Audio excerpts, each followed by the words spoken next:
Stay with me on this, because by the end, I'm going to ask a question that goes right to the heart of why referees keep leaving the game. And it's not the one most people think. Here's a scenario every referee knows.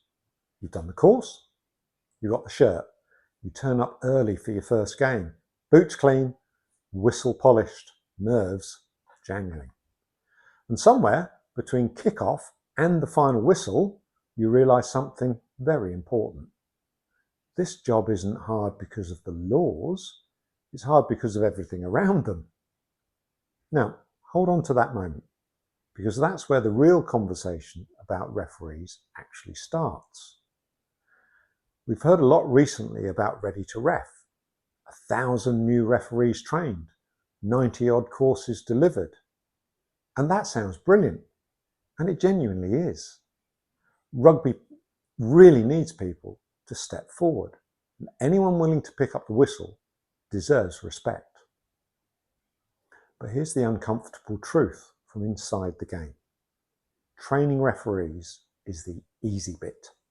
Keeping them is a hard task.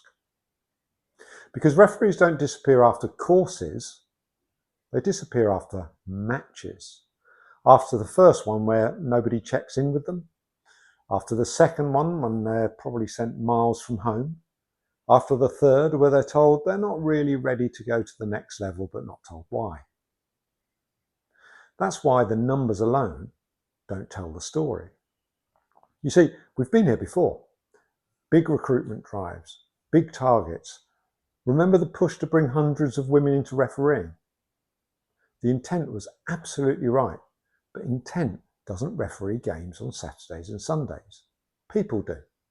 And people only stay when the system catches them when they wobble. So this is where the wider picture matters. Because at the same time these referee milestones are being celebrated, the RFU is rolling out Focus 2030, a big, bold vision for the future of English rugby. Huge ambition, huge language, huge numbers. But here's the view from the middle of the pitch. I referee clubs who aren't thinking about Focus 2030. They're thinking about this weekend, about whether they've got 15 players, about whether the referee turns up, about whether the club survives another season. And referees sit at the heart of that fault line. If clubs are struggling, referees feel it. If appointments are thin, referees feel it. If societies are stretched, referees feel it. So when we talk about Ready to Ref, the real question isn't how many did we train, it's how many are still here and why. And more importantly, who owns that responsibility? Because it can't just be the RFU trained them, or the CB supported them. The society should do more. Retention isn't somebody else's problem. It's a shared one. And too often it falls between the cracks. This isn't about knocking effort. It's about focusing on outcomes.